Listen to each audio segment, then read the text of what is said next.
Welcome to Salute Your Sports. It's the Super Bowl recap special. We got some NBA talk as well. Got a lot of good stuff in the show.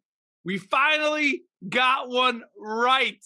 All season long, it's been all about the upsets, all these stats we've had, everything we thought would happen in the last year in sports just hasn't happened, Tom. Finally got one right. We all had the Rams winning. We all had the Bengals covering. Drew Brackett on a bye this week, celebrating some Valentine's Day, wearing my Valentine's Day red as well. A happy Valentine's Day to everyone. I know it's a day late that we're recording after that, but I got to give that shout out. But looking forward to a really fun show today, talking football, talking basketball, and more. Absolutely. And congrats to the LA Rams. And I don't do this often, but a little bit of congrats to me. I think ever since the news broke in January, something like that, that the Rams were going to acquire Matthew Stafford, I said, that's going to be a Super Bowl winner right there. So definitely going to be talking about that and talking about trades. Massive shakeup in the Eastern Conference. I think, the East is kind of the new West. That looks like the place where we're going to see the most matchups come playoff time. Is going to be a ton of fun. But of course, we will be starting with the Super Bowl, just kind of generally recapping things. A lot of fun, I thought, on my end. But Common, what were your first impressions of the big game and even some of the events around? If you want to talk halftime, if you want to go to commercials, a lot of good stuff this year. Yes, everything was great. I thought it was just perfect all around, as close to perfect as we can get. A dramatic finish, a close finish late. By the way, shout out to you, Tom, and shout out to Drew Brackett. Both of you guys had the Rams winning before the season started. So in our preseason picks and our playoff picks, you guys both had the Rams. I did have the Rams once we got to make the Super Bowl pick, but that definitely was not my pick before the season started. I definitely thought they were among the favorites for sure. A lot of credit to them for making all the moves that they made, getting Matthew Stafford, getting Von Miller, getting Odell Beckham Jr., who despite the injury did have a touchdown early in the game and was absolutely cooking. My first impressions of the game is kind of what I just told you. I mean, statistics have been thrown out the window this season in all sports. They've meant very little. As a stats guy, in the past, I've had formulas and things that I believe will work out because of statistics. This season, it just hasn't been like it. But this game, finally, it went as we expected, and the stats and the logic made sense. This is something you and I talked about a lot last week, but the Rams were third in the league in most sacks this past season in the regular season.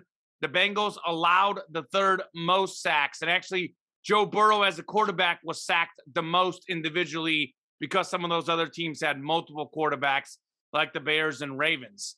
So we thought the Rams D-line would be too much for the Bengals, a team that allowed 9 sacks against the Titans. They allowed 7 against the Rams. The Rams star power, too much. Donald had a few sacks.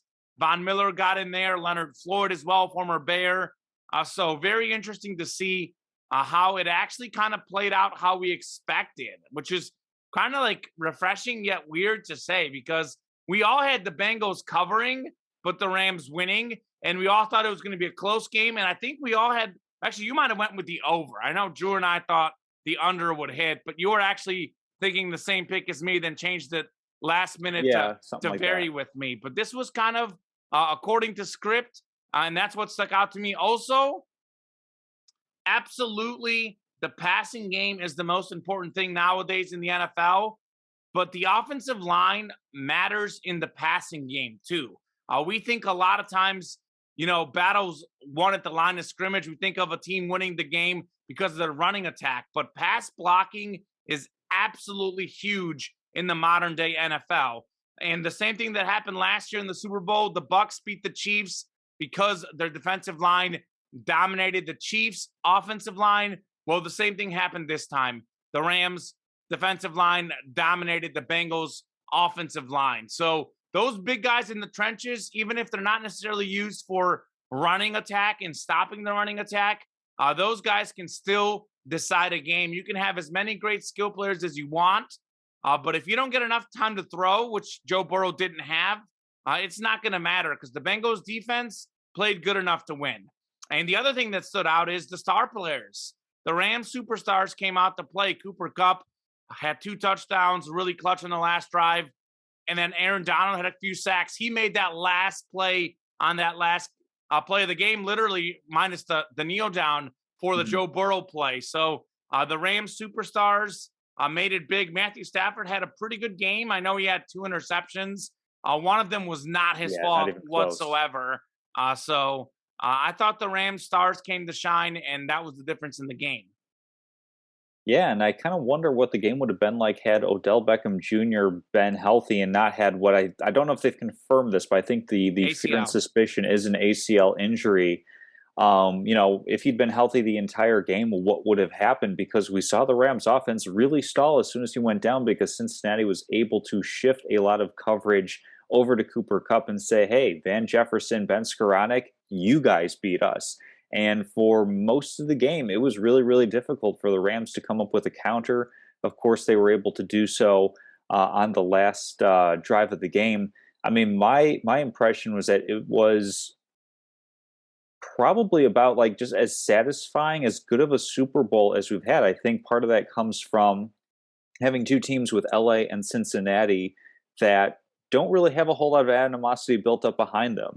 This was the first Super Bowl, in the post Tom Brady era, as we're suspecting he might be already dipping his toes in the water or coming back. But there's people who love or hate Brady type of thing, love or hate the Patriots. We had a lot of that. This was kind of fresh and new and exciting because we've never seen Stafford in a Super Bowl. We've never seen Joe Burrow in a Super Bowl or late in the playoffs type of thing. So I think that there wasn't a whole lot of animus, which just kind of allows everybody outside of the two cities of LA and Cincinnati to just really enjoy the game for what it was. So I thought that was super refreshing.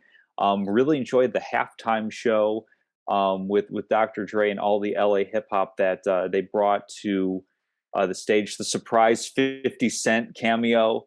Didn't Spider know he Man. was going to be on the docket. That was a great way for him to enter. And then, of course, a lot of the commercials were pretty feel good as well. A little too much on the cryptocurrency for me. But I thought like everything pretty much was just like, hey, let's have just a nice, good time at the Super Bowl. Nothing too heavy, nothing too animus out there. So I really enjoyed that. Yeah, Evan McPherson enjoyed the halftime show too. The Bengals Oh, kicker yeah. stayed there for the halftime show. Yeah, halftime show was really good. Eminem obviously was absolutely incredible as he is. The other thing that did stand out to me, Tom, I will say this: Cooper Cup, he was kind of neutralized once Odell Beckham Jr. went down. But that last drive, he had 4 They catches, found I think, for something. 39 yards and a touchdown.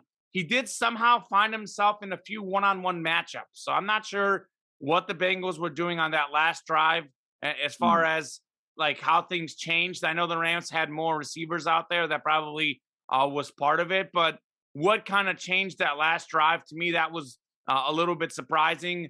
Also got to say commercials were really good, but yeah, I was a little puzzled what happened, like why Cooper Cup was completely gone from the game and then he showed up and completely dominated late. Was that him maybe not being involved enough earlier? Was it Stafford maybe not looking Mm. for it? Was it the Bengals? Because I know he had 10 targets and 8 catches, so it's not like he was getting a ton of looks. Was that because Mhm. of the coverage? I mean, that was the one thing that stuck out to me. Right. What happened? Because Cooper Cup was hot in the first quarter and he was hot in the fourth quarter, and then the second and third quarter he was nowhere to be seen. What was the difference in that last drive? That was something that I thought really, really stuck out to me for Yeah. sure. Well, I think what happened with that was up until that point, Cincinnati was probably doing a lot of bracketing on him, a lot of double coverage. And I think what happened on that last drive is, it wasn't a huge lead, but I think they were playing a little bit of prevent because the one thing that they didn't want to have happen was, okay, let's continue to double Cooper Cup and then somebody beats us deep over the top type of thing. And like specifically on that touchdown play to Cooper Cup at the very end of the game, that was just on the outside. I don't think I've ever seen somebody like double up a wide receiver on the No, not on numbers that type of play, thing. but there was a But few like, plays over the middle earlier in that drive that he had single yeah, coverage. I don't know if that's just like out executing on a couple of key plays toward the end of the game, or if that's Sean McVay drawing it up on a chalkboard. Like I'd have to like check somebody's like analysis of like an all 22 or something like that to kind of get that sense strategically. But I think probably something shifted a little bit philosophically on the Bengals side of things in the fourth quarter, saying, okay, we just can't give up a touchdown. We can give up 3 as long as we stop them short of the goal line. We're going to win this game. So maybe that was it toward the end of the game. There's, we're up 20-16, and they played just a little bit softer than they needed to. Yeah, that definitely did make a difference in the game. I also thought that the other difference was Aaron Donald. Earlier in the game, Aaron Donald was nowhere to be seen in the first quarter, even the second quarter. I think he had that one sack that maybe shouldn't have been a sack, but he was a monster in the second half. So he really came alive. I mean, I think the first 11 snaps of the game, he had no QB pressures, no nothing, and he came alive late in the game, and that was it. I mean, Donald and Kupp and Stafford coming alive late when they had to, and the Bengals guys didn't come around late. I did think, you mentioned this off air, I don't have any gripes with the officials. There was that one close call on Cooper Kupp that could have gone either way, but there was obviously the play to Jalen Ramsey that the Bengals got the touchdown from T. Higgins that went against them.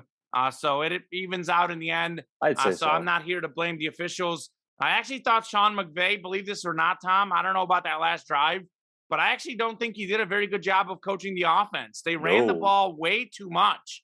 They kept getting stuffed running the ball, and it's like they were very stubborn that they were going to try and run the ball, and they couldn't do it all game long, and it was literally Rams early and late in the game, the bookends, but field position was huge for them for sure because their defense set up the offense with the field position, but actually, the offensive guru, Sean McVay, I don't know. I mean, maybe he did some magic in that last drive, but actually it was interesting that the Rams were stuffed running the ball, and he kept saying, we're going to run the ball. We're going to run the ball. We're going to run the ball. And maybe that's why they did good in that last drive, because they completely went away from the run because they had to. Time was running. They had to get a touchdown. Because that, to me, was the one thing watching the game. I was sitting there like, why are you running again? Whereas the Bengals on the other side maybe should have ran the ball more. Because when Burrow was passing, didn't have a chance, to do anything because he was getting sacked left and right in the second half. Yeah, the only thing I can think of maybe is Sean McVay playing the long game of like, if I run the ball enough, if I wear them down enough, that can set up a play action or something later. Like that's the only thing that comes to mind. But I definitely feel like he could have done a little bit more earlier to get Cooper Kupp some better looks and just kind of like scheme things open a little bit. And of course, talking about Cooper Kupp, MVP of the Super Bowl. I have a little bit of a different thought, as glad as I was that he did win, as I thought that he would. But I actually thought for the Super Bowl MVP, I don't believe this has ever done before, it would have been totally appropriate in my mind to share an MVP because nobody was more iconic for the Rams on offense than Cooper Kupp, and of course nobody more iconic on defense than Aaron Donald. I think it would have been absolutely a phenomenal way to end the game if it's just like, hey, here are 2 very, very best players this season sharing this MVP award.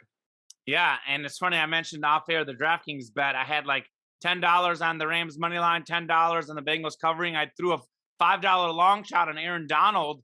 And actually, what's interesting, if you think about that last drive when they were on the 1 yard line, if they had gotten a touchdown run by Sonny Michel or Henderson, not a Stafford sneak. If it was a Stafford sneak, he might have won MVP. Right. But if they had gotten a running touchdown on that last drive, Aaron Donald probably does win the MVP. For sure. And you talk about sharing. This is one that could have been shared amongst 3 of them because Matthew Stafford's 2 interceptions are what cost him. But one of those interceptions wasn't his fault. I mean, he had 283 yards and 3 touchdown passes. I mean, Matthew Stafford actually played just as good as Patrick Mahomes a few years ago when Mahomes had a few touchdowns, but also 2 picks in the Super Bowl. So you could have made a good case for Donald with those 2 sacks, could have made a good case for Kupp, could have made a good case for Stafford. They could have shared, the 3 of them could have shared the MVP. But because it is the game, you got to pick one MVP. And I actually don't disagree with the pick.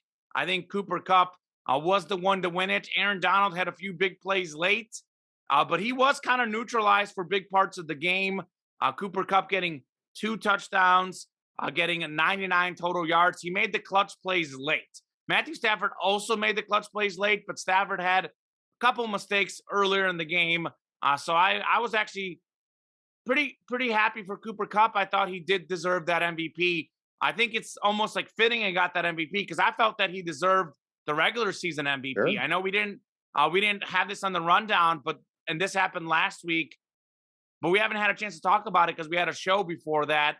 I actually didn't think Aaron Rodgers deserved MVP. And I know that Brady finished second in the voting and Kupp only had maybe one vote. But I think these voters were completely wrong. I think you look at Rodgers was 10th in pass yards, 11th in pass yards per game, three-way tie for 4th in passing touchdowns. Probably not even statistically the best quarterback. I know it's because of the low interceptions. He had the QBR, the passer rating. But Cooper Kupp led the league in yards, touchdowns, catches. And he was like the only player ever. What's the stat on ESPN Stats and Info? I don't know if you saw it. Like the only player ever to do that and then win the Super Bowl MVP. It's like Jerry Rice is the only one to ever have done it in a career. A career. Yeah, I did see that. Yes, Yeah. and Cooper Kupp did it all in the same season. Yeah. And he was clutch in all the playoff games. He Yeah. put up huge numbers in all the playoff games, and he was clutch late in games in the regular season. So I thought it's cool. I mean, he was a third-round pick out of Eastern Washington. He had one college offer. It was Eastern Washington out of high school. So he's really defied the odds, and I'm very happy for Cooper Kupp. So he didn't get the regular season MVP, which I felt he deserved, but good for him to get that Super Bowl MVP. I think he likes that one more. Yeah? I think he likes the Super Bowl MVP more because it means he's also won the Super Bowl. You know, Yes. like that's. Yeah.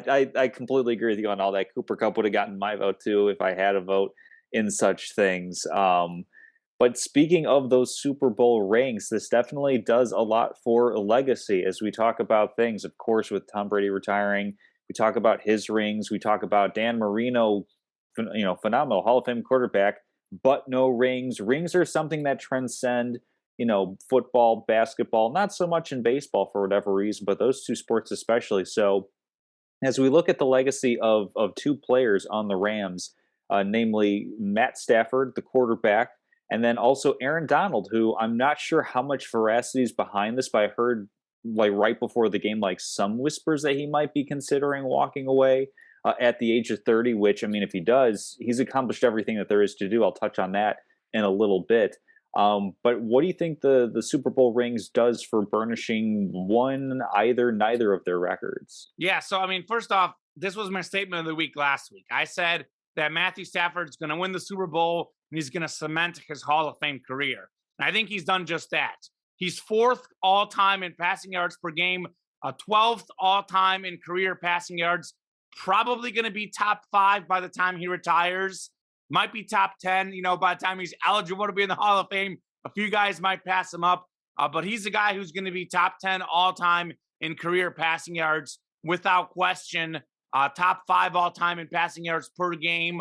The only blemish on him was not having won a playoff game because he played on the Lions. I mean, I said this last week. Barry Sanders won one playoff game, and Barry Sanders is considered a top 3 back, if not the best back of all time. So I think a lot of Stafford's issues were the Lions. I mean, he throws a little bit of interceptions, a little bit too many, but you likened it last week. I think he's a better version of Eli Manning. I think they both make some mistakes here and there, but I think Stafford is a better thrower of the ball than Eli. He's got a stronger arm. I mean, that play to Cooper Kupp, he had a no-look pass on the last drive to Cooper Kupp. I think Mahomes is the greatest ever, but we hype up those plays by Mahomes so much. Stafford is kind of a mini Mahomes. He was the Mahomes before Mahomes. 1.0, yeah. Yeah, 1.0. He does some of those plays as well, and they don't get talked about nearly enough. So Matthew Stafford, I think you could make a case for him deserving of the Hall of Fame without the Super Bowl ring. I think I would probably put him just barely in. Most people will probably say just barely out. But I think right now with the ring, I don't think there's any debate. I think Matthew Stafford is without question a Hall of Fame quarterback. No question about it. And Jared Goff is the number 1 overall pick. Obviously, Goff shouldn't have been drafted number 1 overall, but Goff is not a terrible quarterback. I mean, you see, he's not that bad. He made it to the Super Bowl, but you saw when Goff went to the Lions, and Stafford went to the Rams. The Lions took a dip down, Rams took a step up. And I look at Goff as like a sort of baseline average quarterback. It shows you that Stafford made a difference. So for me, I'll get on Donald in a little bit. I'll let you talk. First, let's talk about Stafford, then we'll get to Donald. But I thought that Super Bowl win cemented a Hall of Fame career for Stafford. He actually took a couple hits, got right back up, and I don't blame him for that second interception. I mean, his receiver dropped the ball. It's easy to say, oh, he had 2 interceptions in the Super Bowl, but you got to contextualize that. You know, his receiver dropped the wide open pass that was tipped and went for a pick. He really had 1 pick. So 283 yards, 3 touchdowns is a pretty good game. He's a Hall of Famer in my book, without question. Yeah, I'm not going to be nearly as generous with Matt Stafford. I mean, I'll preface this by saying he's 34 years old, and in this era of the NFL, quarterbacks can easily play into their late 30s, maybe even early 40s if he really feels like it. Definitely has all the counting stats, but I kind of equate him to the quarterback version of like Frank Gore. Where, yeah, you look at Frank Gore, I think he's like 3rd all time in rushing yards. But at what point of his career was he considered, you know, pretty much like one of the best running backs in the league? I'll concede the greatest ability in the NFL is availability. But even still, I'm just going to run this past you. Matt Stafford has had no MVP votes in his career, no All Pros. He's only gone to 1 Pro Bowl. So he has the stats, but yes, he's in an era where there's a lot of other great quarterbacks, but like at no point in time has he been considered like one of the greatest. And if you want to say, yeah, he was in Detroit, that's kind of part of it. I mean, we look at Barry Sanders, you were mentioning him. He played in Detroit. He had very little team success, but nobody denies that he's, you know, not one of the top 3, if not 2, not top 1 running backs in the game. So for me, I think Stafford, like, he's fortunate to be playing in an era where throwing the ball is as emphasized as it is. But when you look at kind of his contemporaries, I put him probably even behind, you know, Rivers, Roethlisberger, Eli Manning, who, again, I'm going to be a little bit more stringent and stingy and say that they're not really Hall of Fame. I know that they'll probably get in. But when you look at kind of the numbers that they're putting up, the accolades that they've received, you know, how many Pro Bowls do they all share? How many times have they led the league in any sorts of categories? I think Matt Stafford has only led the category, led the league in interceptions in a season, and then like game-winning drives a couple of times. But beyond that, at no point has he really been the best. So he can get there. He still has, you know, 3, 4, 5, 6 years to build up that resume even more. But for me, he's not a lock, not yet. Okay, well, just to counter that point to you, by the way, like the Frank Gore example, Frank Gore is, I think, a Hall of Famer. I'm not saying Matthew Stafford is one of the all-time great quarterbacks, but I think that you're not giving him enough credit. I'm looking it up right now. He, again, 1 Pro Bowler, NFL Comeback Player of the Year in 2011, but he, you know, fastest player to reach 20,000 career passing yards, fastest to 30,000. I mean, most fourth quarter comebacks in a season in 2016. He's been really, really good for a long time. I think this season, he's right around top 5 best quarterback in the league. I do agree that he plays in a passing era. I think that a lot of it is name recognition, and a lot of quite frankly, the Pro Bowl votes go to the players who have winning records on the team. Like Barry Sanders is a next generation player. For sure, yeah. It's obvious that he was the best running back of his era, of his time. Matthew Stafford is not the best quarterback of his time. You do bring up a really good point, but I also think that as we see in fantasy football, the truth is the same on the field. The gap between, say, the 3rd best quarterback and the 6th best quarterback, or, you know, 5th and 8th is not that big. And I look at Stafford. I mean, this season, he was a top 5 quarterback across most measurables. I think he finished 2nd, I believe, in passing yards and passing touchdowns this season. I think he was for sure top 3 in both of those. And I think that you can argue that not being the very best in a given season should hurt you, but I can also argue that it is a golden era of quarterbacks, and part of it is, yes, the passing era is better, but the players are better. They're making some really, really good passes, and Matthew Stafford has proven on a per game basis over his career just how great he is. I think that he actually has better statistics than Eli Manning. Eli Oh, Manning has easily, more yeah. Pro Bowls because Eli Manning has the Manning name. He's got Yes. the name, the Hmm. reputation. And a lot of those guys, when you're picking your third Pro Bowl quarterback, typically the difference between the third and fourth Pro Bowl quarterback is typically slim to none. It's the reputation that matters. So I actually think he is better than Eli. I think he might be better than Phillip Rivers. I think Ben Roethlisberger's a little bit better than him Hmm. because Roethlisberger consistently maybe didn't turn the ball over as much and made a lot of big plays. But I got him right up there with those guys. And it's easy to get caught up in Pro Bowls, but a lot of Hmm. those seasons, Eli Manning and Phillip Rivers, they were like the worst quarterback on the Pro Bowl team, or they were like a replacement or something. Right. I think the gap really isn't that big there. Stafford's numbers speak for himself. I mean, I think it's very hard. I know it's a passing era, but if you're going to be top 10 all time in passing yards, likely top 5, honestly, if he Hmm. does go another 4 or 5 years, I just don't see how you can deny a Hall of Fame career. Now, he's not going to be first ballot Hall of Famer. Is he going to be a lesser tier quarterback in the Hall of Fame? Absolutely. Sure. I'm not saying Matthew Stafford is one of the all-time greats, but we have a lot of guys in the Football Hall of Fame. This isn't the Baseball Hall of Fame. I So know. Yeah. relative to what the Hall of Fame is by baseball standards, I can say then maybe, then it gets a little bit closer to debate. I can maybe agree with you. But given the quarterbacks that are Mhm. in the Hall of Fame, I mean, a guy like Joe Namath who had more interceptions than touchdowns, Yeah. I know it's a different era Yeah. back then, but Joe Namath barely completed 50% of his passes. And you talk about Eli Manning getting in the Hall of Fame based on his 2 rings. Joe Namath got in based on his 1 game guarantee.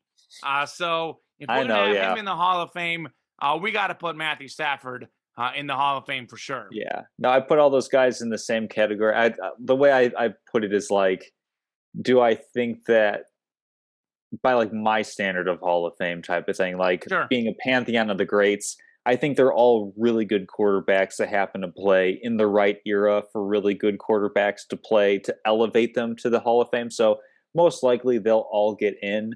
But the fact that they're kind of like stuck in like that one glot, they're kind of like a monolith basically of like quarterbacks of this era. Because I think Manning, Roethlisberger, Rivers were the same draft, and then I think Stafford is like a couple of years behind or something like that. So yeah, he'll like over the next couple of years, I think he'll definitely get there as far as the stats go. He's plenty of time to perhaps, go out and get some Pro Bowls. Now that he's got the Super Bowl ring, now that he's, played in LA, that might up his profile a little bit more. So I think he'll get enough of the other things around there to like really cement that. If it were like to retire today and say I've accomplished everything, I'm done, a little more iffy for me. I think he'll get there, but it's not a surefire lock on my I'm book. confused how he didn't make the Pro Bowl this season.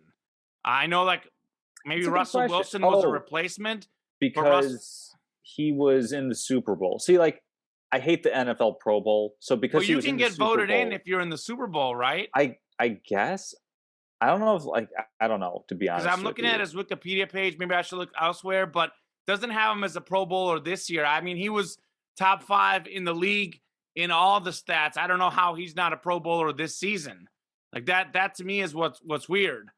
Like Mhm. how is he not a Pro Bowler? And I know we talk about Sean McVay, but I mean, you saw what happened. Cooper Cup is great. OBJ is pretty good, but when one of those guys goes down, like his targets really are not that great. Yeah, I'm Like actually pulling up the Pro Bowl roster right now because you bring up a good point. It didn't click with me to think about the Pro Bowl this year because I rarely, if ever, think about the Pro Bowl period. third in the league in passing yards this year, Matthew Stafford. Second in the NFC, excuse me. And Tom Brady didn't play in the Pro Bowl, and he was second in touchdowns this year in the National Football League. I don't know. I just don't get it. So that's what I'm saying. Like the Pro Bowl, maybe something they don't like Matthew Stafford for whatever reason. I don't know. I don't know what that is. So have you seen the roster for the Pro Bowl? I pull up on the NFC side. So you have Aaron Rodgers, Kirk Cousins. Tom Brady, Kyler Murray, and then Kirk Cousins replaced Rodgers and Russell Wilson replaced Brady. So yeah, So that like makes sense Stafford didn't why even they get replaced voted. them. So the original so how did Kyler Murray get it over Matthew Stafford? That is an excellent question. I do not know. Because I mean, I can see Brady and Rodgers, but if you're going to select three quarterbacks, I don't know how you Like selected Kyler Murray. the only thing I can think of is that Stafford did lead the league in interceptions this year. It's like maybe that's like the one knock in the face of everything else. I don't know. I don't vote for these things, like I said. Kyler Murray had quite a few interceptions as well, Tom. I know. And Stafford actually had a better QBR and a better quarterback rating than Kyler Murray. So, anyways, I don't know. You'll have to take that up with the fans that cast those votes, and that's a lot of hands to be throwing. Yeah, I don't know. That's a mess. The Pro Bowl is a mess for many reasons. All Absolutely. right. Well, Well, hey, what do you think about Aaron Donald if he does oh, retire? Or where do you rank him on the all-time great defensive players? greatest defensive tackle of all time, and perhaps the greatest defensive player in NFL history as well. I'm going to throw out some numbers for you that I heard the other day. Sure. So, if he were to retire today, Aaron Donald would have 7 plus first team All Pros, a Super Bowl ring, and 3 plus Defensive Player of the Year awards. Only one other player in NFL history has achieved that. Can you name the player? We're doing trivia Lawrence early. Taylor. Lawrence Taylor is exactly it. So, like, we never saw Lawrence Taylor play, so like I have to rely on those who came before, the Tony Kornheisers and Mike Wilbons of the world. And from what I've heard, everybody says Lawrence Taylor is the standard for defensive player greatness in the NFL. So if you have Aaron Donald in that same kind of category, playing arguably a much more difficult position, interior lineman as opposed to edge rusher, I mean, he's been great against the pass his entire career. He's been great against the run his entire career. He's a lockdown first ballot Hall of Famer. I know, like, there's discussion to be had on Stafford. For Donald, first ballot, should be getting a gold jacket. If you were to retire tomorrow, 10 years from now, he'd be getting in at the age of 40 type of thing. 5 years. Oh, it's only 5 years? Okay. It's 5 Even years. better. So yeah, at the age of 35, he can be donning a gold jacket if he were to choose. Like, he is in rarefied air in terms of achieving greatness this early in his career and not needing the longevity to bolster up a case. He's achieved just about everything that a defensive player can achieve in this league. So, I mean, I really like watching him play. So selfishly, I hope he doesn't retire, but if he did, I'd totally understand that too. Yeah, I think he's for sure a top 5 defensive player of all time. Mhm. I think Lawrence Taylor, to me, is without question the best. He was a linebacker / edge rusher, but even the players say that he just tackled different. Yes. I mean, ask Joe Theismann. His career got ended by him, unfortunately. But Lawrence Taylor was so strong and so intimidating. And Lawrence Taylor actually won an MVP as a defensive player. So that tells you enough. So I've got Lawrence Taylor without question, number 1 all-time defensive player for me. But I saw ESPN, I think they put Aaron Donald at number 3 all-time. Again, all those guys in the top 5 are really close. Mhm. But I'll say this, if he retires now, I can go with top 5. We'll make it conservative. Sure. Top 5 defensive player of all time. I mean, he's played 8 seasons in the league. He's got 8 Pro Bowls, 7 first-team All-Pros. Only his rookie season, he was not a first-team All-Pro. He also has 98.5 sacks as, again, a defensive tackle. Typically, the defensive end, outside linebacker, edge rusher is more of the sack guy.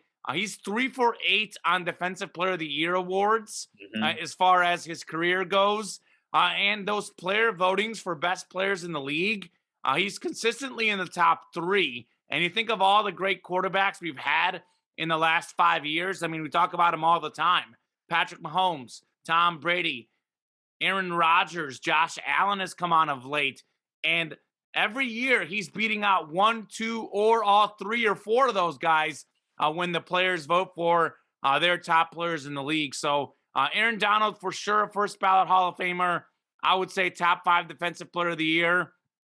or top 5 defensive player of all time, excuse me. I have a hard time saying that he's better than Lawrence Taylor, but again, it is hard comparing eras. Mhm. But to me, top 5 is fair. Legendary career for a legendary player. He was missing that ring. He was pointing to the ring. Well, Aaron, you got yourself a ring now, man. Congratulations on, if you do retire, a fantastic career. If not, looking forward to some more dominant seasons. And I think it's interesting to see what happens with this Rams team. Again, I've talked about this a lot. I give them a lot of credit for going all out to win now. A lot of their players are a little bit older, Mhm. probably on the tail end of their career. I mean, Donald probably has at least another few years in his prime, but he is definitely in the back half of his career regardless. OBJ, Matthew Stafford, Von Miller, etc. So we got the young teams in the Chiefs, Bills, Bengals, etc. in the AFC. The NFC is more of the old guard. You had the Rams, the Bucks, the Packers, some of the older players.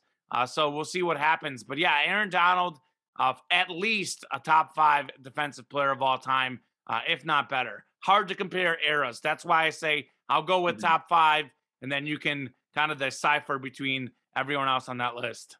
Absolutely. Yeah. Well, I guess you mentioned legacy is a super, super important thing. Mentioning the Rams, probably, the way they're built ought to be competitive for another year or two, especially if Donald ends up continuing to play. But the one question that everybody kind of has on their mind in Cincinnati is what's next for the Bengals? I mean, we're talking about a franchise that won a total of 6 games the 2 years prior, come out and go 10-7 this year, and by no means an outstanding record or anything like that, and had not really, you could call them lucky breaks. The ball just bounced their way in the playoffs where they were able to perform at their optimal level at key moments to make it to a Super Bowl. So Joe Burrow, is he going to be kind of like the next Dan Marino type of player, especially considering the conference in which he's playing with all that quarterback play? Or are we going to see Joe Burrow back in the Super Bowl at some point? Maybe not next year, but years beyond. I'll go somewhere in the middle. I don't think he's going to be in there constantly like a Tom Brady or a Patrick Mahomes. I think that the Bengals were a little bit fortunate. I think they Mhm. went up against the Raiders team that wasn't very good. They went up against the Titans team without Derrick Henry at full strength, a Titans team that I thought was without question the most overachieving team in the National Football League. And then they just had a great second half against the Chiefs. Mhm. It really was a tale of two halves. I give them a lot of credit for that win. I don't think they would consistently win that game in a rematch. I think that that was one of those things where they just played incredible. They made adjustments. And like you said, the ball did bounce their way. I know, Tyreek Hill, I don't know if you remember that play in overtime where Tyreek Hill went up between two guys. It got tipped and got picked. That's a catch that I know it's not an easy catch. I don't blame Tyreek Hill, but he makes that catch probably more than half the time. And he makes that catch. The Chiefs are inside the 40-yard line, and Harrison Butker is already in field goal range because he kicks a lot of far field goals. So it is fair to say that they did get certain bounces to go their way. I mean, their kicker, Evan McPherson, is obviously a great kicker, but he was literally perfect in these playoffs. So you need a perfect kicker in close games. I do think that Joe Burrow is incredible. I think that Patrick Mahomes is a little bit better with his arm strength and his ability to make crazy passes. Josh Allen is a little bit more mobile than Burrow.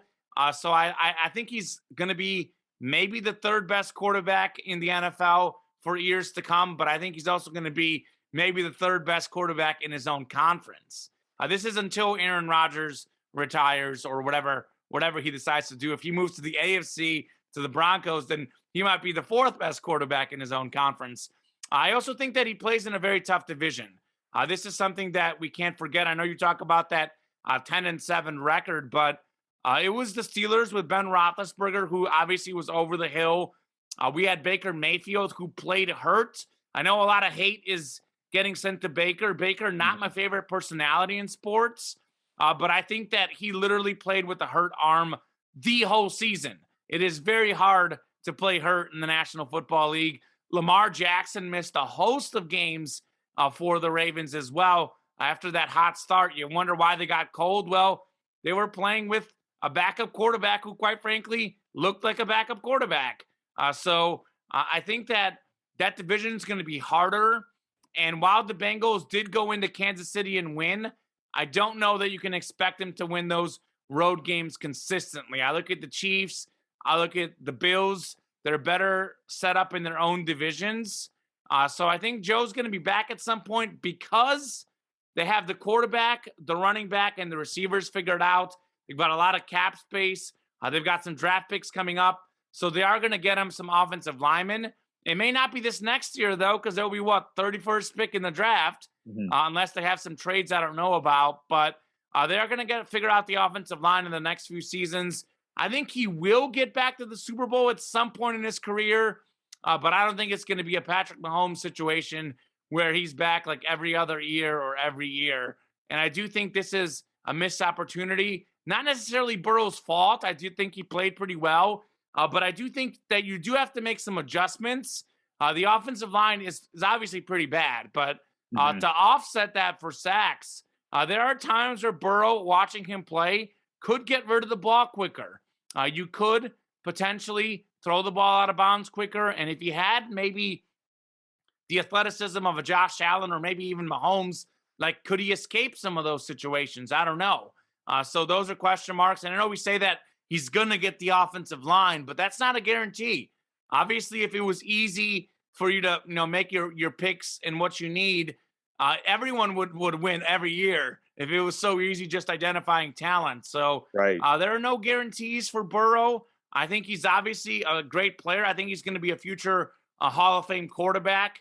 A really nice guy, really seems like a cool guy, but I don't think he's going to be a regular in the Super Bowl personally, because I think the Bengals still have some issues and they have a tough conference. And while they're a very good football team, I felt like it was kind of truly a Cinderella run.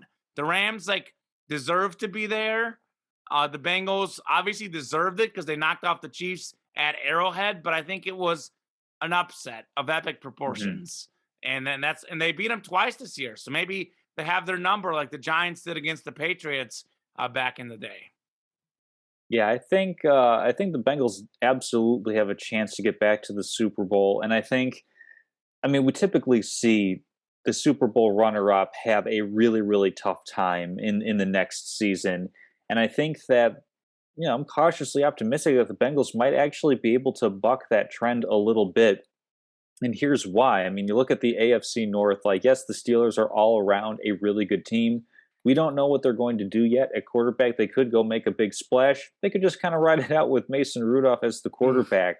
The Browns have shown that, yes, they can put together a pretty talented roster overall, but they don't have the next level type quarterback play with Baker Mayfield. And then the Ravens have shown lots of injuries can happen to a team. So I think the AFC North, it's going to be a competitive division, but definitely a winnable one. It's not like they're going up against one juggernaut like, say, Justin Herbert is out in the AFC West going up against Mahomes, or they're not playing the Bills for a conference title or a divisional title, rather.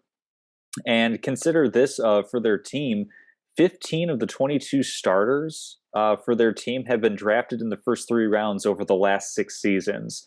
So they have a lot of guys that are on their rookie deals, maybe approaching their second contract. And you mentioned with the cap space, the Bengals can go out and plug up a significant number of holes. They can go and get offensive line help, knowing, hey, we've already got all those skill positions covered. So I actually think a quick return to the playoffs might actually be in the cards for the Bengals this upcoming season. Of course, this might very well blow up in my face, but this just kind of goes to show, losing is the default in the NFL and in all professional sports leagues. But 31 teams go home at the end of the season having not won the Lombardi Trophy.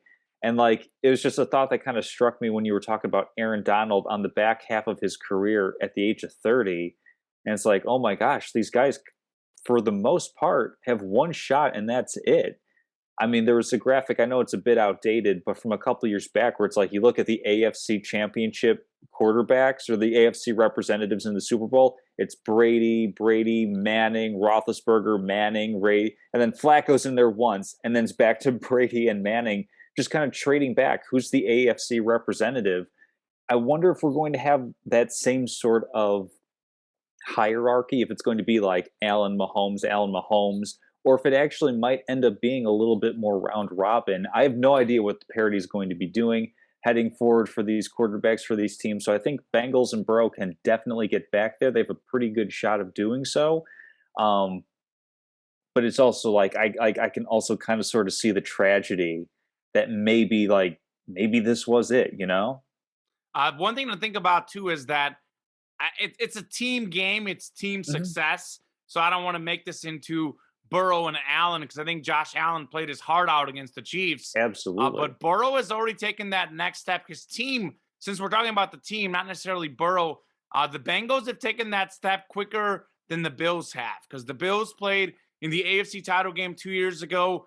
They played, the Chiefs again, and they haven't gotten past the Chiefs. And the Chiefs are the class of the AFC. You talk about that list. Well, it's been Mahomes in the AFC title game 4 years in a row. Hmm. The Chiefs have played in two of the last three Super Bowls.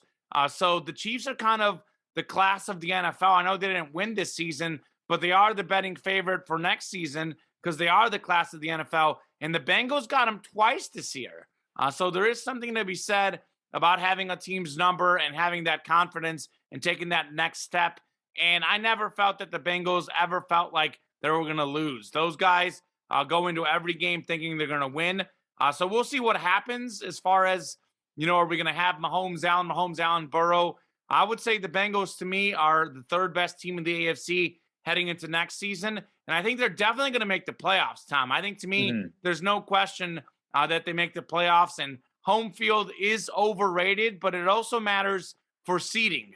Not so much playing the home games. I mean, we saw it with the Bills. Like, you get the 3 seed, you're stuck playing the Chiefs in the second round this year. Hmm. So I think so much for the Bengals. Necessarily, my concern isn't that they're not going to even win the division, but they can win the division with a 10-7 type record, maybe Absolutely. 11-6, and they end up being the 3 or 4 seed in the AFC. You're going to have a hard time as the 4 seed consistently doing it. I know they did it this season, but we'll see going forward. My gut feeling is that Burrow's going to get back to the Super Bowl, and I think he might win a Super Bowl at some point in his career.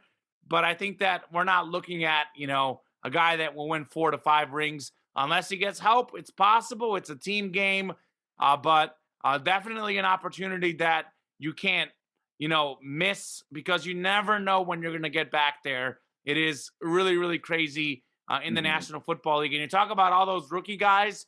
I know they have cap space, but those guys, they're going to have a hard time getting all of them. You mentioned those rookie contracts.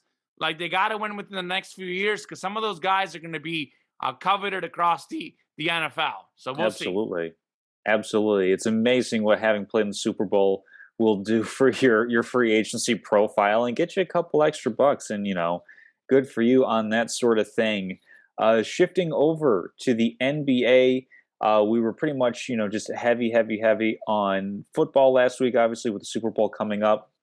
But then the NBA kind of came in toward the end of last week After and our show. after our show, and was just Yeah. kind of like, maybe the NBA is the most entertaining league event for event when you compare like NBA's trade deadline is probably the best of all three sports. They have a great off season with everybody signing contracts like within the legal tampering period. We're getting Woj bombs and sham bombs.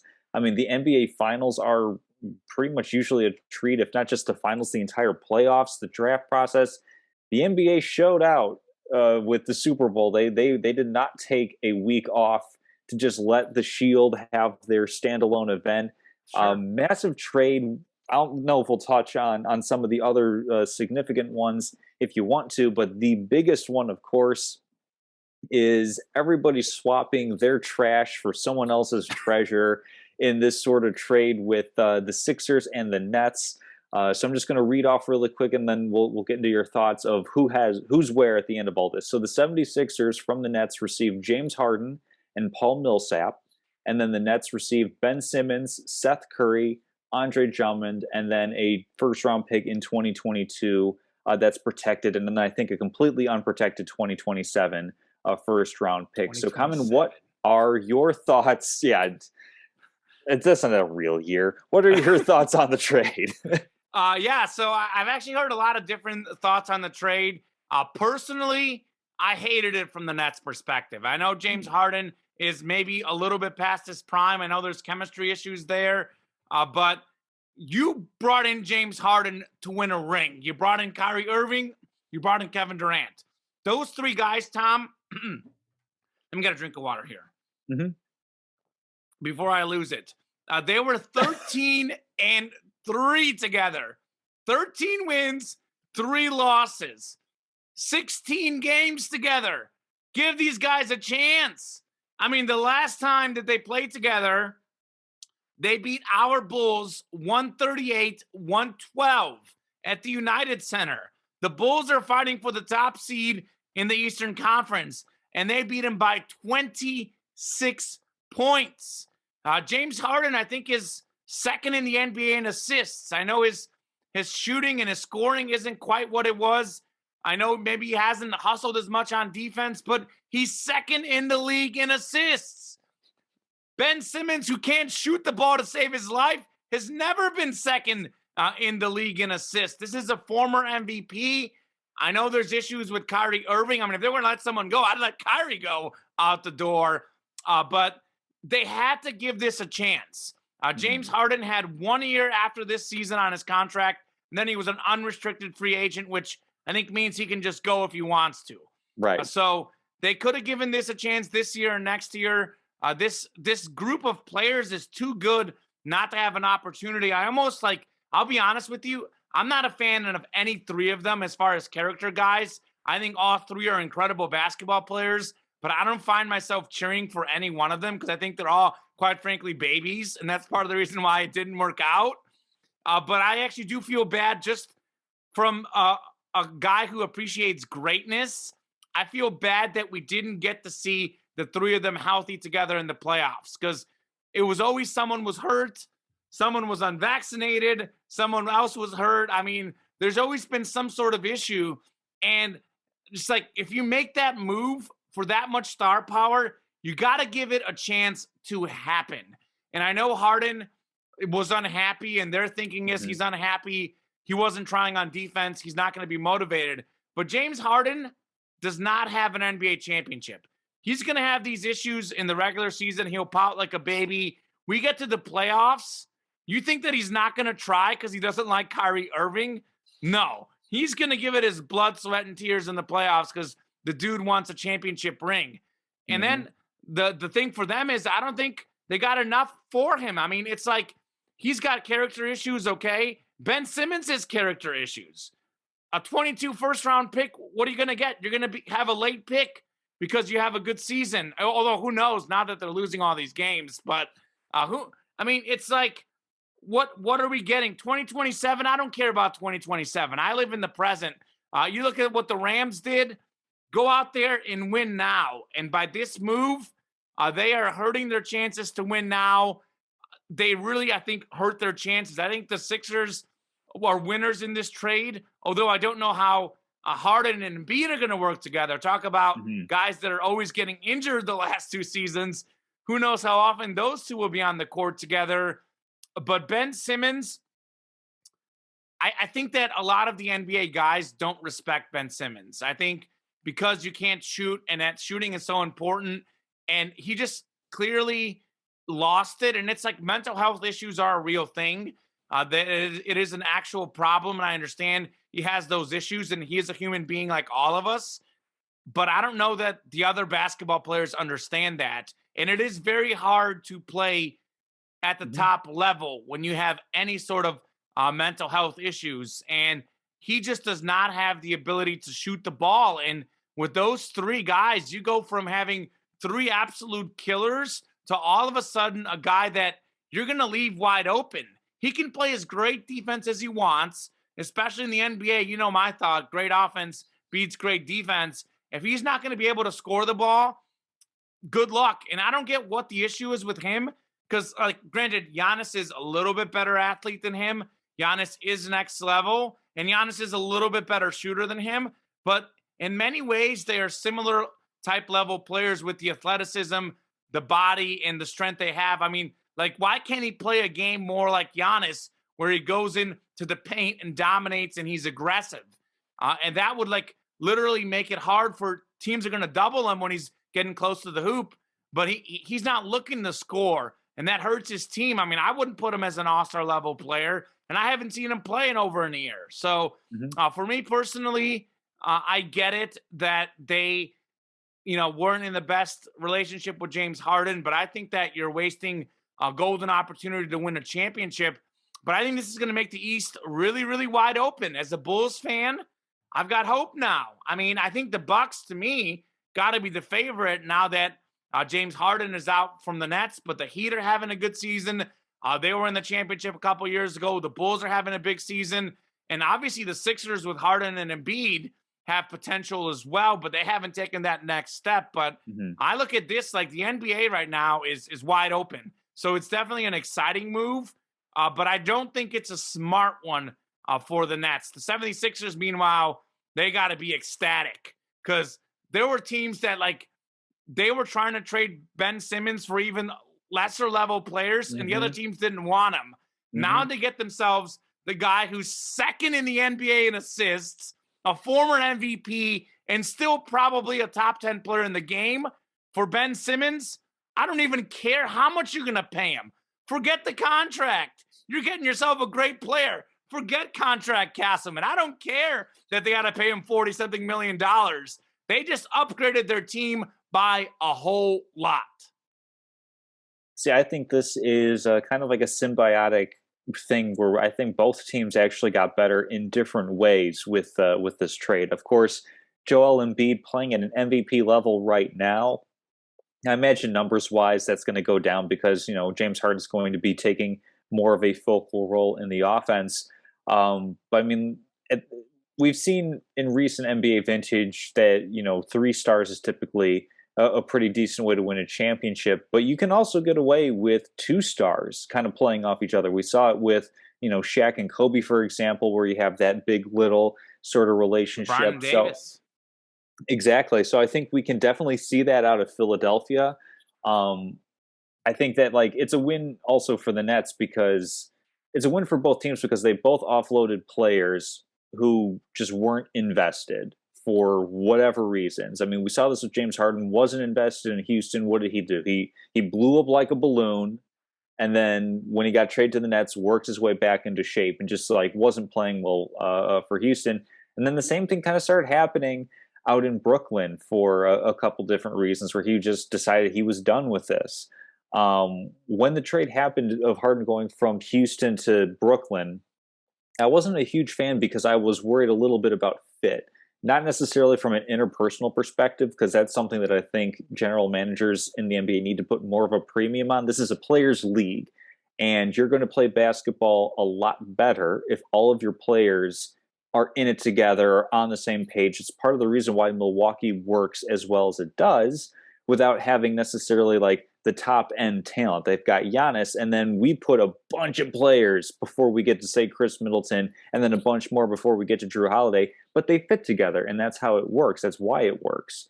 What the Nets kind of get back in this is a little bit more depth. They get a great shooter with Curry coming back, and with Simmons, they get a guy who doesn't need the ball and doesn't need the ball to score to be an effective player, and somebody who can switch basically 1 through 5 on defense. And that's going to be important when you consider Kyrie, not that great of a defensive player. Kevin Durant can turn it on when he wants to be a great defensive player, but he's also arguably the best scorer in the NBA right now, just from being able to hit his shot anywhere on the floor.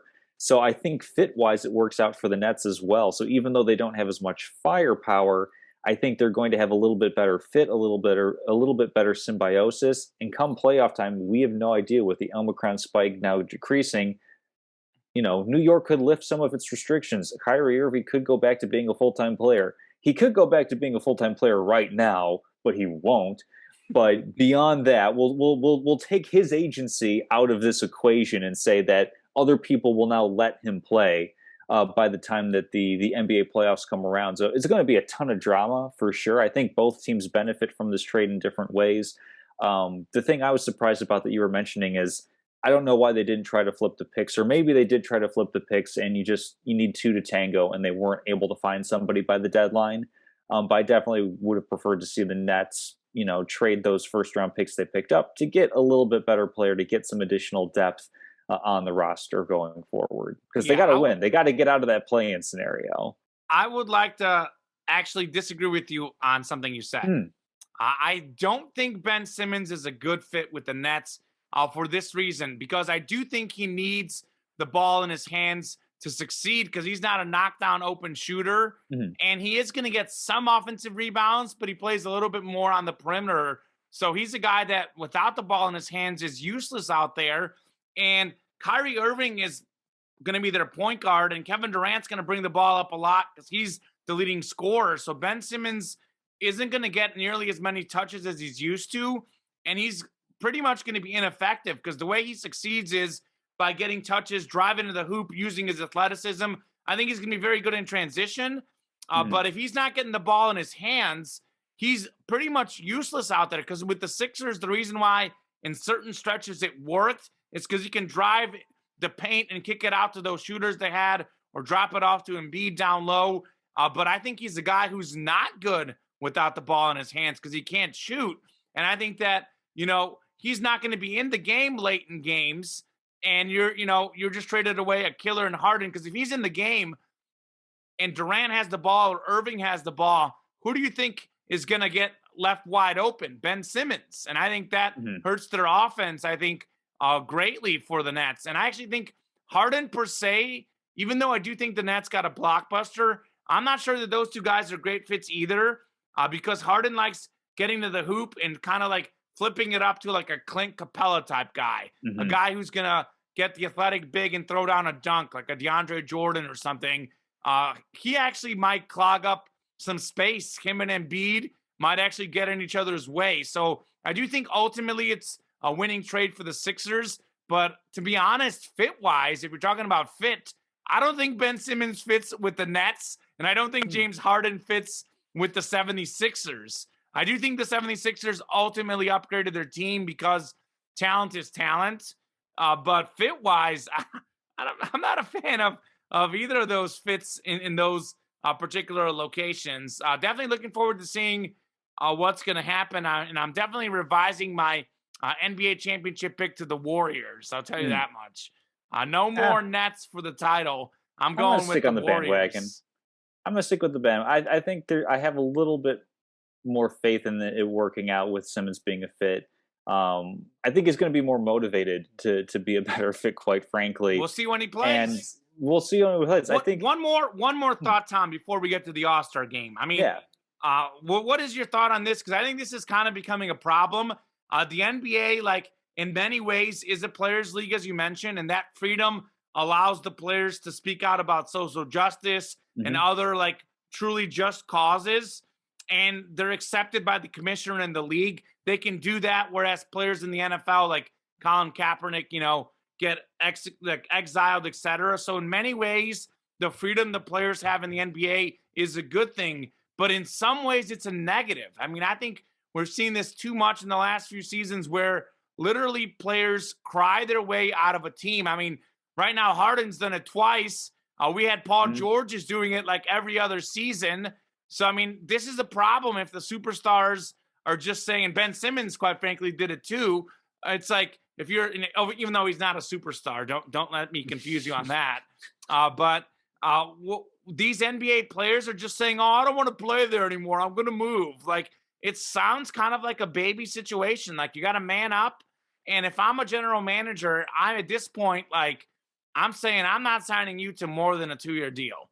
I really think, like, it's just the risk you take, because oftentimes when a superstar gets dealt, no team gets enough in return. It's very rare they get enough in return. So I think it's not right, and I would like to see a team kind of take a stand against it and, force the player to play. I know that sounds horrible, but he also has a contract. So I think both sides are interested in smaller level contracts. I think going forward, and that's going to be harder to get those max deals, like 5 years, $200 million. Like give me 2 years, like 80 million, whatever. Because if I'm a general manager and I've got a star player, I am not necessarily looking to lock him down to a long-term contract like I might have in the past. Yeah, well, I think a big part of that can be changed if we just do away with the whole like max level contract thing. Make you can have a salary cap in place, and then just say like, hey, if you have $100 million in salary cap and you want to offer $90 million to LeBron James, that is your right. Go ahead and do it. I think that would truly allow some more differentiation between player levels. I don't know. I kind of like the drama and the player agency that they have. It's an enviable position because like we look at a league like the NFL and how many guys get cut after putting in however many years with a team because their cap hit is too big or they're too injured or something like that. Whereas the NBA players, they get to kind of like write their own ticket. It's much more of a partnership with the teams than it is just like one employing the other because the players say, "Hey, we And drive that's all your fair, value." but it's the players that are having too much power right now. But that's what I'm saying. It's in the Hmm. interest of both the players and the owners to see short-term contracts. I would like to Hmm. see 2-year deals, and then we can still have that drama without like feeling like I'm seeing like babies and whining and people not being men about what they got to do. So Right. that's just my Yeah. thought. For sure, yeah. Well, one place where there's definitely some petty label going on for Kevin Durant, at least, was the NBA All Star Game. James Harden, of course, lasting all the way to the last pick. Durant famously picking Rudy Gobert over his now former teammate for the All Star Game. Let's start out with some of the side events, some of the things leading up to the main All Star Game. We've got dunk contest, we've got 3-point shootout. We also have the skills challenge. I don't know if I even like have a pick for that, but The format's really weird. So I was thinking okay, about so making a yeah, pick, but it's like the Antetokounmpo brothers against the Caps or something. So I'm not I have exactly no sure what it is. idea. So we won't make a pick for that. But it's Okay, like sounds good. literally We'll stick to the the three traditionals. Antetokounmpo brothers are in the skills challenge on the same team together. I don't know. I'm not a huge fan of exhibition festivities, so I will Okay. not be partaking of the NBA slate this weekend. But dunk contest, I think we have three new contestants, and then Obi Toppin, who was the runner-up last year. So who do you like out of the dunk contest this year? Yeah, so the dunk contest last year was one of the all-time worst dunk contests ever, So and I didn't miss anything. that's not even because of necessarily the bad names. I mean, we've seen some dunk contests where there's not big names, but they happen to be big dunkers. Aaron Gordon, by the way, is one of the best, and still hasn't won the dunk contest. Dunkers of all time. He got robbed against our boy Zach Levine, but he's more of a role player, but he's great at dunking. Last year, the problem is we had role players who weren't great at dunking. There Hmm. is one guy in this dunk contest that is great at dunking, and that is Jalen Green of the Rockets. He's a regular on SportsCenter Top 10 for in-game dunks. So I think he's the obvious pick here. Looking forward to see what he can do in an exhibition-style format. So Jalen Green is my pick for the Rockets. I'll go with the guy who has been there and was the runner-up last year. I'll go with Obi Toppin, coming home to claim the title. He's going to have fewer jitters, I feel, going into this dunk contest. He's been here before. He knows what it takes to compete in this event, Okay. and so that's why I'm going to go with Obi Toppin. I can just sense the sarcasm in your voice. You just love this segment, don't you, Tom? Absolutely. Here's a name that I actually recognize some of these names for the 3-point contest. Okay. My pick for that one, I'm just going to go with probably like the biggest name is Trey Young. I was kind of looking to see, oh, maybe Steph Curry's in there. It's like, oh no, well, Trey Young's pretty good at shooting from distance. So give me the Atlanta Hawk to win the 3-point title.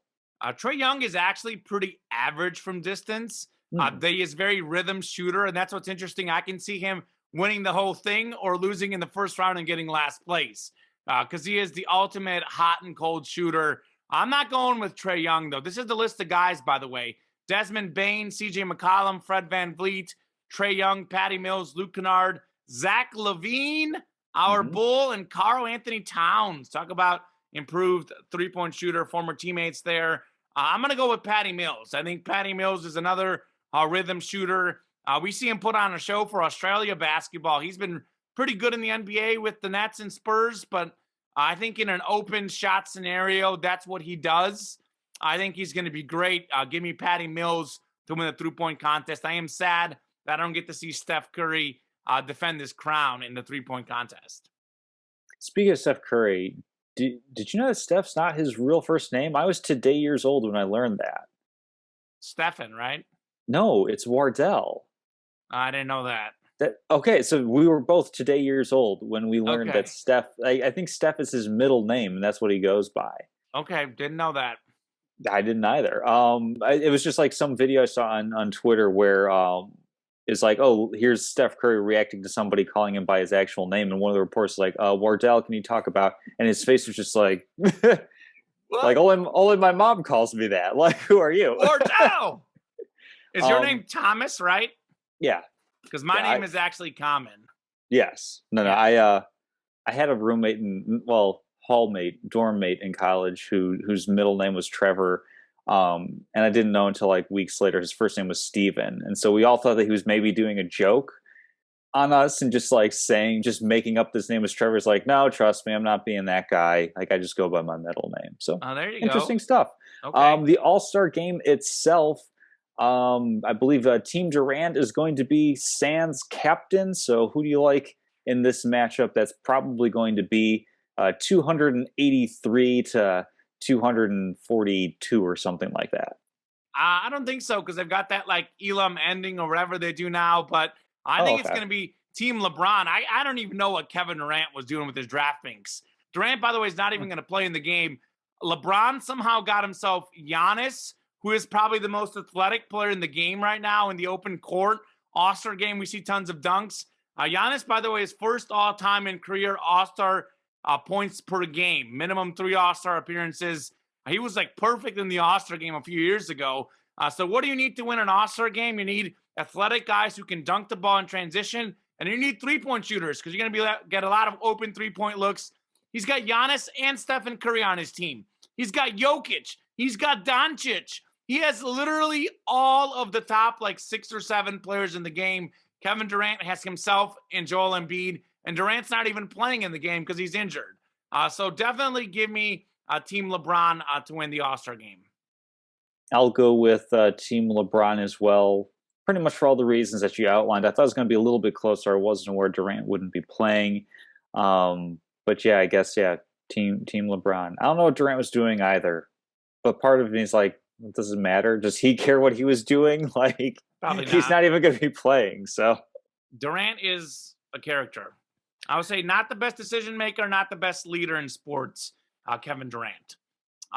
Locks of the week time, Tom Castleman. Mm-hmm. Locks of the week. Boy, I predicted the spread. I even said the under was going to hit, but I didn't want to bet it. I even said the Rams will win, but these prop bets I went with were horrible. I was 1-4, got the Bengals plus 4.5.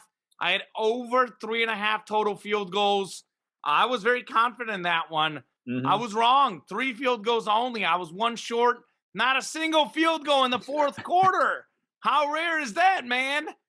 Over 1.5 times Tom Brady was mentioned. I missed about the first 10 minutes of the game. I was coming back from work, so I tuned in with about very early in the game. I actually walked in right after the Rams got the opening touchdown. Okay. So I don't know, but I did watch pretty much the rest of the game in entirety. Didn't hear a Brady mention. Did you hear any Brady mentions? I think maybe pregame is when they talked a little bit about him, and I wasn't sure for if it had to be kickoff to kickoff, they don't mention his name, or if it include pregame at all. I wasn't listening that closely. I tried finding it after the game, and I just could not find that anywhere. Tickets that did or did not clear that bet. Sure, that wager. I didn't hear the mention at all, so I'll go with maybe they had the one mention, but the under hit. So I had over 1.5 times, only 1 or 0 mentions. I had game to be tied at any point after 0-0. Surprisingly, given how close the game was, that never happened. And of course, my horrific run of picking heads or tails in the Super Bowl continues. I maybe picked the right coin toss maybe twice in the last 12 years. I had tails, and it was heads. So I missed that one. 3-2 week for both you and Drew. Drew had, let's see, Joe Burrow over 11.5 rush yards. He was wrong. He had 3. He had Cam Akers over 64.5 rush yards. Really wrong there, only 21. He had Cooper Kupp under 106.5 receiving yards. He got that right. He had 92 only. And then Jesse Bates over 5.5 tackles. Jesse Bates had 6 tackles. And then he had heads on the coin toss. He went 3-2. You were 3-2. You had the Bengals covering. I believe you had both teams scoring 20 points. You just barely got that one, Tom, by the skin of your nails. First score will be a field goal. Missed that one. It was a touchdown. You had first quarter under 9.5. Wrong. There was 10 points. And then you had team that wins the coin toss loses the game. That was correct. So that's the one of which I was most proud. You were very proud of that pick. Very, very proud, for sure. I commit to the bit, absolutely. So now that we are moving post NFL season, we're going back down to 3 locks of week because trying to pick 5 out of all this stuff is cruel and unusual punishment. Okay. So here we go. I will start out. I'll go with NBA. So what I'm going to try seeing how this works out is when I see NBA games where there's going to be pretty much a blowout, a team that is favored by double digits type of thing, I'm actually going to go with the first half coverage on those teams, simply because by the end of the game, can rest the starters, the other team can get back and make it a little bit closer. So give me the Suns against the Clippers -7.5 in the first half. Okay. And then give me the Bucks covering the first half number of 8.5 against the Pacers. Okay, Suns minus. I'm going to write these down right now so I have them. Suns -7.5 over Clippers first half line. And then the Bucks, the first half line is 8.5. So I have the Bucks covering that as well. Against who? Against the Indiana Pacers. And what's your third one? The third one, I'm going back and forth. I don't know if I want to touch college basketball or if I should go with a player prop. I'm going to regret this, but I'm going to go with the player prop. Give me Spencer Dinwiddie over 14.5 points, rebounds, and assists. 14.5? He was recently traded from Washington to Dallas. In Washington, he averaged 23.1 PRA. Now, granted, he's backing up Luka Doncic and Jalen Brunson in the backcourt. He's listed as the third guard. But I still think coming off the bench, he should be able to clear that number. So give me over 14.5 PRA for Spencer Dinwiddie. And it's not like juiced or anything. It's within our number. Maybe like -115 or something like that. That seems really low. He had a triple-double recently. I know, again, he'll have a lesser role on his new team, but dude had a triple-double recently. I think that's what the books are going for, is they're going to be counting on Luka to be putting up like quintuples or something like that. Okay. But I think, 14.5, that feels like a really low bar to clear. The college one, which I guess could be like a teaser or whatever, I'm just going to see how it goes. Indiana is somehow favored by 3 at home against Wisconsin. I like the Badgers covering that number, but my official ones are all going to be NBA. Okay. All right. Well, I have got 3 NBA myself. I've got the 76ers +2 versus the Celtics. No James Harden yet. I know they lose Seth Curry and Andre Drummond, but the big man Joel Embiid is going to be there. He's going to carry the 76ers at home against a Boston team that's not as good on the road as they are at home. Philly probably wins this game outright, but covering 2 points should be even easier. Sixers +2 at home against the Celtics. Somehow a home dog, Philly there. I've got the Heat -4 over the Mavs. Heat won by 15 at Dallas in this season's earlier meeting. Now they're at home. They're 19-6 at home, by the way. They should win this game by 5 or more, no problem. They've won 5 straight games, 4 of them by 15 or more. So Miami playing some good ball. The one worry is that Luka's playing really good right now, but he's bound to cool off at some point. So I'll take the Heat -4 over the Mavs. And then I have the Suns full game line. The Suns have actually been my one lucky betting team in the NBA this year. Suns have done very well for me. And ironically, you say that you're picking their first half line. The Suns have been absolute killers in the fourth quarter, both in close games and in non-close games. As someone who tracks bets, Tom, There's a lot of games where the Suns maybe are favored by like 9.5, and they're up like 4 to 5 points with 3 minutes left, and then they win by like 12 points. Suns are absolute killers. One of the best teams in the league against the spread. They're not only winning games, they're covering the spread. So give me the Suns minus 13 over the Clippers. It's a back-to-back for LA. They just beat the Warriors somehow, but my gut feeling is that they got their best ball out of the way. They gave it their all to beat the Warriors. It's going to be really hard to do that against the Suns on a back-to-back.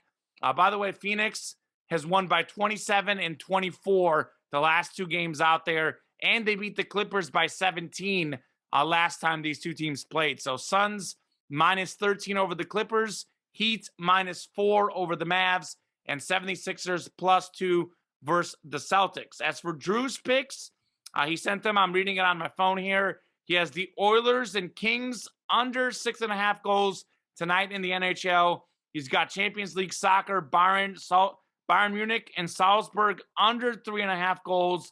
And he's got some ATP Qatar Open tennis, Denis Shapovalov versus Alex Malcolm over 21.5 games. So that'll be good. Looking forward to it. As you know, Drew Brackett has been killing with his locks of the week. You've done pretty well too, Tom. You and I tied for the first season of our locks of the week. Drew was in the cellar. Now I'm in the cellar, and Drew's in first place, absolutely killing. So we'll see what happens there with those picks. Should be fun. I think you and I will know all our picks by the end of the night, right? Yeah, all of ours are tonight. Drew's really making you work to find those other ones, going with German and tennis and. Well, I'll be paying attention to the Champions League, so that soccer one's not hard to find. Hockey's tonight. I might have to search a little for that tennis one, though. We'll see. I have no idea where he gets some of these. Time for statements of the week, or trivia if you have it, but I already spent my trivia with Lawrence Taylor and Wardell Stephen Curry. All right, well, here's my trivia. In honor of the NBA All-Star Game, what player has the most career assists in NBA All-Star history? I know who you're going to guess, and the guy you're going to guess is number 1 for most assists in a single game, but he is not number 1 all time. So you may guess the guy you want to guess now. Most assists all time. Well, it has to be somebody who's played in a lot of games. So, like, the one that comes to mind is LeBron James. Not LeBron James. Okay. Is it Magic? That's what I thought you would guess first. It's not Magic. Assists all time. It feels like it has to be somebody like Kidd. Not Jason Kidd. Nash. No, you're getting a little warmer, though, kind of with those guys. Not Stockton. I'm getting warmer. Warmer in terms of era? Yes. Or position. Okay. Who else played? You got the position right. I mean, all of them. Well, LeBron technically is not a point guard, although he plays like one. Right, yeah. Okay, I don't know why this name's sticking out. He wasn't that much of an assist guy. Allen Iverson? Not AI. Okay. Keep going with the eras. You started, forget about the LeBron one. You started back in the day with Magic. Then you're getting closer to the modern time. Get a little closer. A little closer, modern time. Get very, very, pretty much on top of the modern time. Kobe? Not Kobe. It's an active player. And he'll be playing in this year's All-Star game, unless he's sitting out. But he is an All-Star this season. So it has to be somebody who's pretty old. Mm-hmm. Who's old and in the All-Star game? Why is this so difficult for me? You should get it. You just reasoned it out. Yeah, I have I have to look at the NBA All-Star roster though. That's the thing, is I don't know everybody who's on there. One of my favorite players in the NBA. He's probably in my top 5 favorite players. A guy that I consider probably the most underrated basketball player perhaps of all time. Is it Steph? No, he hasn't played enough games. No, it's not Steph. Just give it to me. I'm not gonna. CP3, Chris Paul, baby. I completely forgot. Yep. Wow, you want to talk about superstar and ignominy? Yeah. I'm sorry. That's all right. I completely forgot that he even existed, in Well, spite of all the State Farm maybe commercials. maybe that's the problem. The Suns have the best record in the league, and we're Yeah, sleeping on them still. I mean, when you tell me when you say Phoenix Suns, I think Devin Booker. By the That's the way, sort of thing. I Tom, don't even think of Chris Chris Paul as their top Paul, player. did you know this? That Chris Paul is leading the league in assists this season. I could believe that. The entire NBA, Chris Paul is number one in assists this season, and he's done it so many occasions. Mm-hmm. Gosh, yeah, this he's fantastic, and the system that Monty Williams that they have, and is it James Jones, the former Heat and Cavalier, who's their general manager, just putting together a team of really solid players that all work. It's like they're the Milwaukee Bucks of the West type of thing, where they are the Milwaukee Bucks. They don't have West. super duper firepower, but man, they just work. Well, they work well, and it's because Booker and Chris Paul are so incredibly clutch. I don't have the numbers off the top of my head, but I saw clutch statistics in the Suns in close games, and the Suns' fourth quarter numbers, and the Suns' numbers in the last 2 minutes of games are among the all-time greatest in the history of the basketball league. So those guys just know how to get it done, and it's crazy because I know Chris Paul's a little bit more of a passer, but they have two guys. Paul looks to shoot more late in the games than he does early in the games. And they essentially have two guys who can create their own shot and score and win a bucket, get a bucket late in the game. But they're never stepping on each other's toes, because it seems like in any given possession and game, they kind of see who has the hot hand. And that night, Chris Paul will close it out. The next night it'll be Devin Booker, and it won't matter because they're both probably top 15 players in the game right now, but they're both neither is probably top 10. They're right in that 10 to 15 range, both of them, and they just make it work. Like you said, fit. I mean, the fit there is remarkable. Yeah, that's what it's all about when it comes to the NBA. It's not just about the talent; it's about how can you play together. And how can you make it work? Because there's only one basketball getting rolled out on that court. You got to find a way to share over 48 minutes. And that's what's crazy nowadays, with these super teams and these pretty much almost every team has a co-star.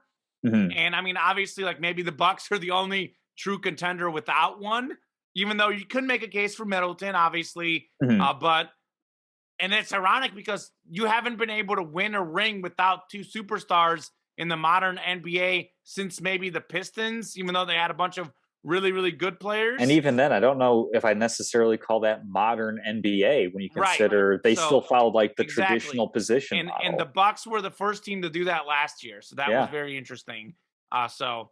Salutes and statements. What do you have? So I think there is enough going on at the Kremlin that I won't have a Russian hit put on me, but Kamila Valieva should absolutely not be allowed to compete. I hope I said that close enough to being correct. I think you got it right. But the 15-year-old skater failed a drug test for a drug that was banned by the World Doping Agency. I've been on the record, kind of, sort of, maybe I've touched on this. I think the IOC is a joke. I really do not like the International Olympic Committee. And I've held that belief for a long time. And that's in spite of the fact that I really like the actual athletes in the Olympics. I think the Olympic Games are a great event. But the bureaucracy and the red tape and just all the people with their hands in the proverbial pie just really doesn't sit well with me.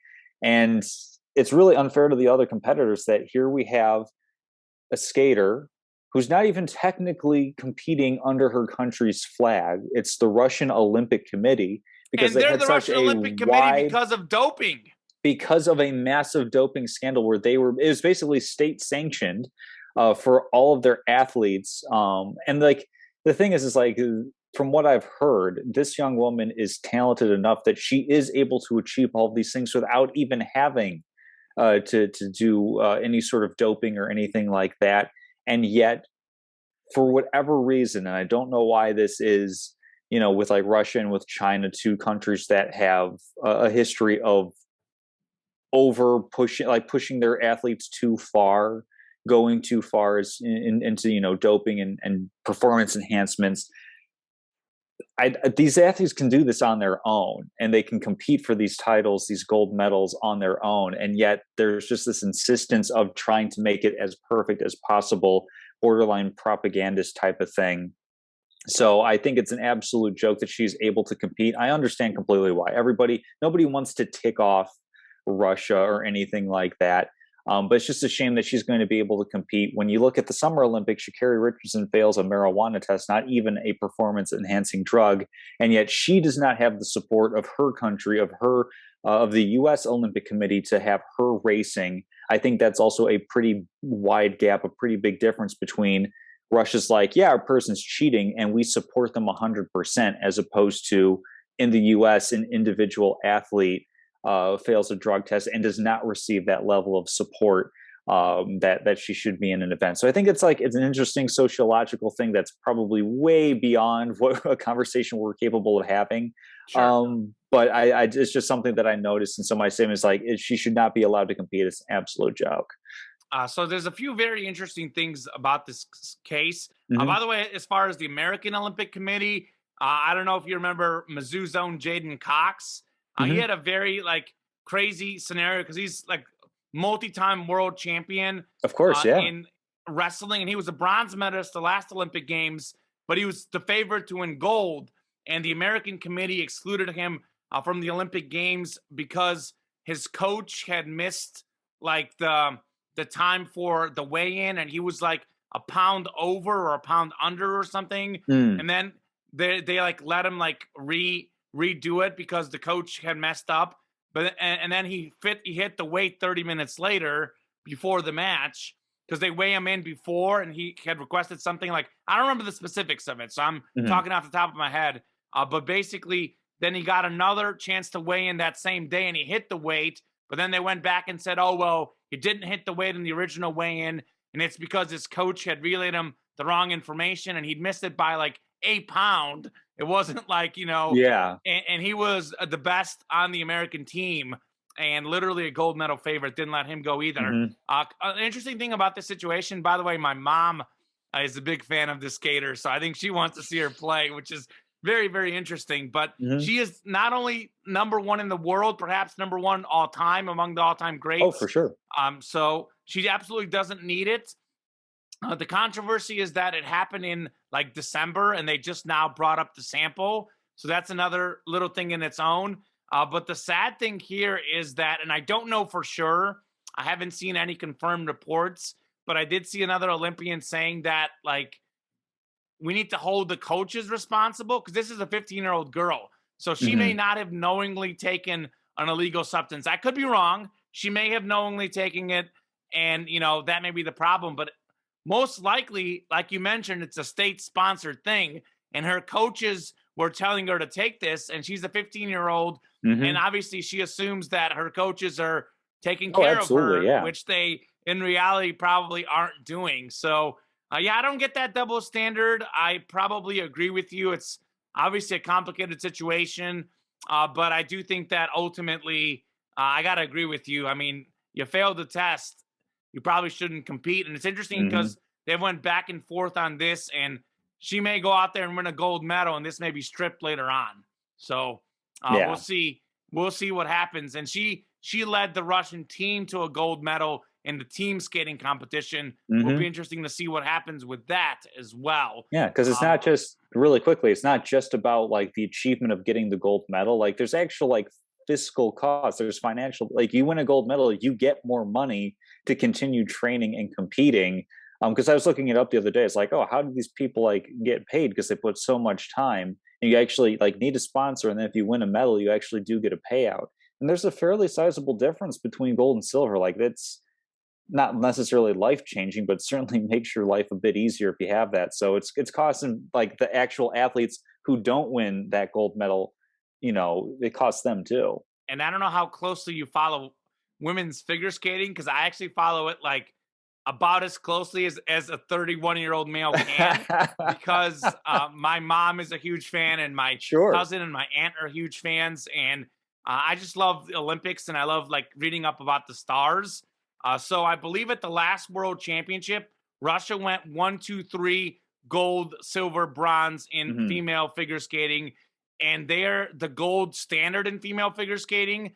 And it's interesting to see that, like, whether she competes or not, like, affects like what Russian gets to play because Russia's like fourth best skater might be the third best skater in the world. They're so Mhm. much better than everyone else. Now she is definitely their top skater, but it opens up like whole other possibilities for new athletes to compete. Also opens the door for another country to get a medal because it For is sure. possible that they go 1, 2, 3 in medals. So uh, Absolutely. I've got an Olympic statement as well because I'll probably put the Olympics in the rundown next week, kind of recap the Olympic Games.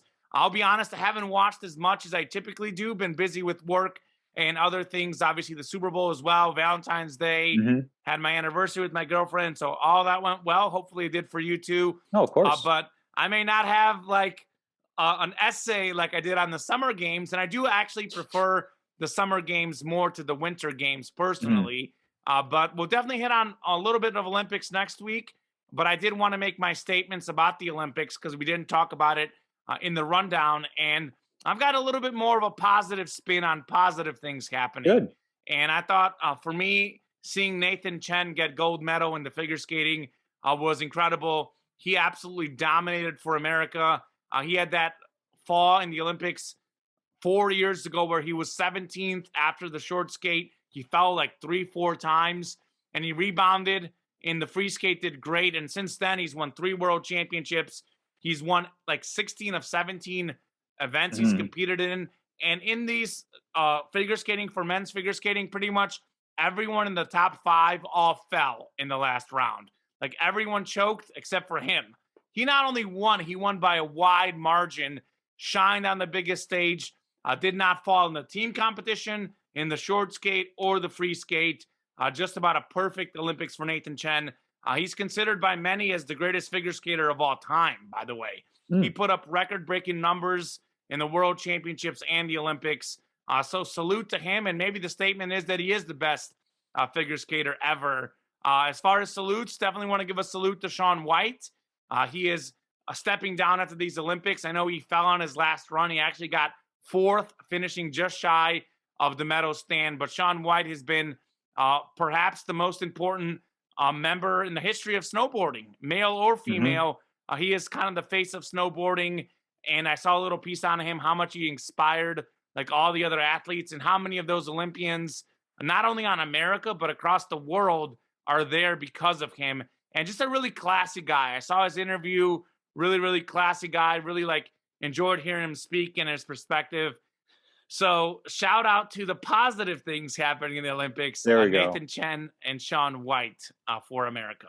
That's a good way to end the show. Indeed. All right. Well, hey, that'll do it for the show. We'll get maybe into NBA next week. We'll see what we do. We are not far from March Madness. Actually, we barely talked any college basketball on this show. And I'll be honest with you, Tom, I've watched less college hoops than years Mhm. past. So I think here in the next few weeks, we both got to start watching hoops and Oh, studying yeah. up because we'll definitely have some NCAA March Madness talk in the weeks to come. Not too far away from conference tournaments. A lot of basketball to look forward to. We kind of shift our focus from football to basketball now. The Olympics are ending.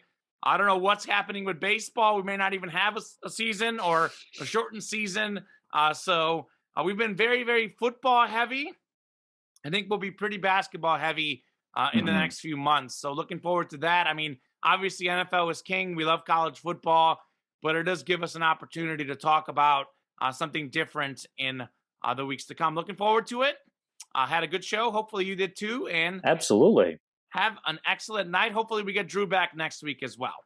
Thanks to everyone who watches and listens to us. Thank you very much, guys.